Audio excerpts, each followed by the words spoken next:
Welcome to another episode of Homerik.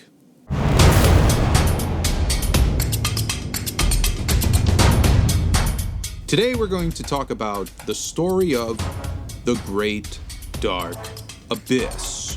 Of course, I'm referring to the entity called Khaos. Khaos was the first god in all of Greek mythology. It is the story of Genesis. Khaos is considered a class of gods known as the protogenoi. The protogenoi are essentially the primordial ones, the primeval ones, whatever word you want to use, as being really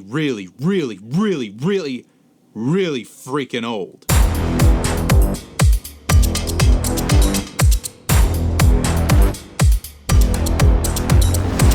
Khaos is so old, we don't even know the gender. It's a he and a she all in one. It is the omniarch of all gods, the supreme ruler. Now, Khaos in Greek mythology refers to a term known as either the Great Dark Abyss or the Gap. And there's a interesting description of this, where Khaos is essentially the space in between Earthlings and Earth and Tartarus, Hell, or the underworld. This dark abyss that the soul must cross to enter that underworld. In a sense, all beings come into contact with Khaos at one point or another. Khaos is the mother and father of all the misty essences.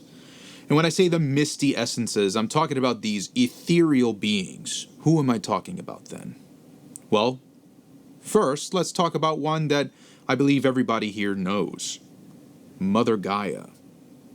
Gaia, a titan, is the personification of the earth and all trees and the ground that sprout from it. After Gaia was born, we saw the creation of Tartarus, Hell, and Eros, the god of love. Eros is really important here. It is because of Eros that these gods were able to procreate and give birth to new gods. And we see the influence of Eros on our next two protogenoi, Erebos and Nyx. Erebos is the personification of darkness, and Nyx is the personification of night. Now you may ask, what is the difference of darkness and night? Aren't they the same thing? Well, no, they're not. Darkness, well, in scientific terms, is just the absence of light. But the Greeks believed that darkness was actually a thing. Like, if light was made of waves and all this kind of stuff, well, darkness had its own wave.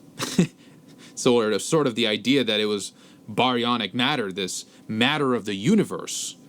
You might consider dark matter to be something of the Erebos lineage. In contrast to night, night is just without day. Night requires you to be in a place, like Earth, where light and dark influence the environment. That influence is Nyx. And strangely enough, it is the two dark gods here that fall in love and give birth to Hemera and Aether. Hemera is the personification of daytime, and Aether is the personification of, you guessed it, light. With Aether, Erebos, Hemera, and Nyx, these four protogenoi were able to influence life on Mother Gaia. One thing that I find very interesting about Khaos is that the Greeks really got something right about the creation of all time and space. At first, the Greeks described Khaos as being an unmolded thing that was misshapen and unsettling, really. Something that was just so ununiform that everything came from it. See where I'm going with this? The Greeks sort of had a story, in their own way, of the Big Bang. And in some stories, or some versions of this story, that Big Bang came from an egg. Now, you might be wondering, well, remember that question of which came first, the chicken or the egg? Well, the Greeks would tell you, no, not the chicken, the egg came first. And out of that, all life. Here's the thing. Khaos is also known for being the god, after falling in love with Eros, creating birds. So quite literally, Khaos created an egg, and out of all this, he created birds. So that chicken was... There's your answer. The chicken came second. Homer describes Khaos as being of darkness and disorder, something that I think is very accurate to today's interpretation of the word chaos. But there are also some other stories that Khaos even had parents. But this story actually features Kronos, the personification of time, and Ananke, the personification of destiny. That they created chaos, and out of chaos, everything else.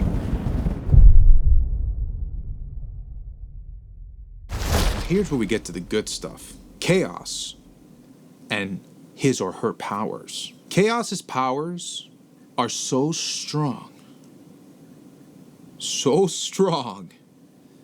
that they could control nothing. Wow. What the hell, man? Like, doesn't that mean they got no power at all? No, my friend. Controlling nothing, to be able from out of nothing create something. Now, it's kind of hard to wrap your mind around nothing, because some people say, okay, well, if you're in space, that's nothing, right? No, there's matter in space. It's just so far apart in particles. But in between those particles, that space, that void, Khaos can manipulate that to the point where Khaos can create black holes, right, and suck everything in, or create voids where nothing exists at all. Essentially, Khaos can delete creation from ever existing and give birth. This destructive force gives so much validity to the power that it can create from. Now, I mentioned black holes and voids, and what is the difference, right? Well, you might think that a black hole would be a void, and you'd be rightful to think that way, because it's almost kind of makes sense, right? Black holes, it's a void, right? No. Well, truth be told, black holes, there's a lot of matter at the center of a black hole. Except you can't see it because it sucks in all light. So it looks like a black hole. But as you approach a black hole, light distorts, right? And there's time dilation and all this stuff, and everything gets pulled into the center. But with a void, there's nothing there. It's literally nothing. I don't know which is scarier, being pulled into a black hole or being stuck in a void. Wow. I feel like being stuck in a void would be the equivalence of oblivion. And that's essentially what Khaos has control over. Oblivion. One thing that's really important to know about Khaos is that Khaos is what we call a creative source, right? Just like whenever we in Christianity call God, our monotheistic, leader, as being the creative source of all life here on earth and the universe, well, Khaos is that too. But Khaos and being the creative source, were Khaos to die, let's say, which wouldn't be able to happen in this case because, they're immortal and all this crap. But if Khaos were to die, so would everything in life. All existence would collapse with Khaos. sort of like, picture yourself with a dream, right? You're dreaming and you've got all these creative things happening in your dreams. You can control it, right? You're the god of your dream. But when you wake up, your dream is gone. Or your nightmare is gone. So too would all life were Khaos were to wake up from this dream. Wow.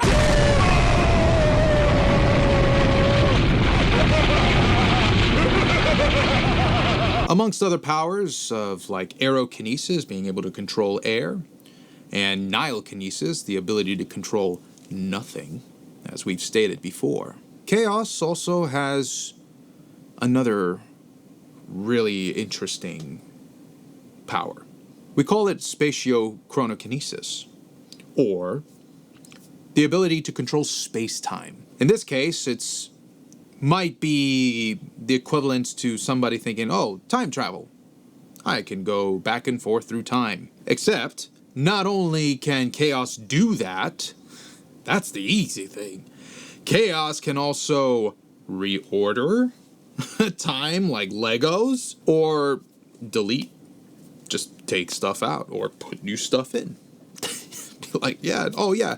Can you imagine having this power and being like in an argument and saying, you know, you're in a losing argument. You forgot something you were supposed to do. It's like, ah, crap, man. And it's like, wait, I got an idea.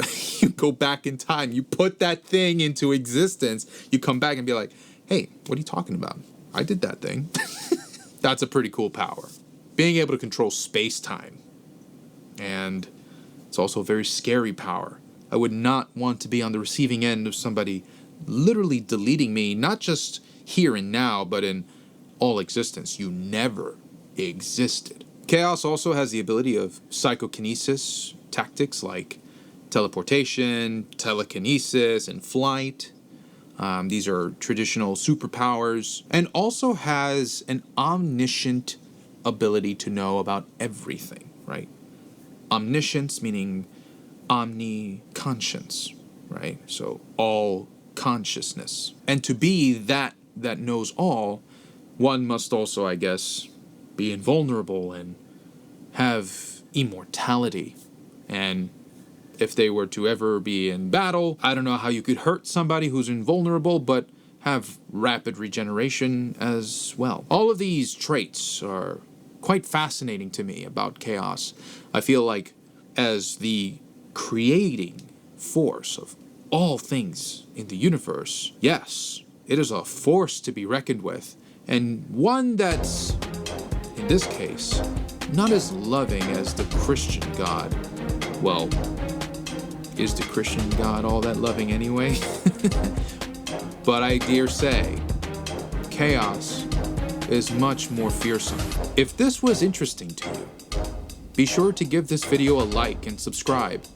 Make sure that you are keeping up to date with Homerik on Dark Mythology on Facebook. You can find the link in the description below. Thank you for your time. I'll see you on the next one.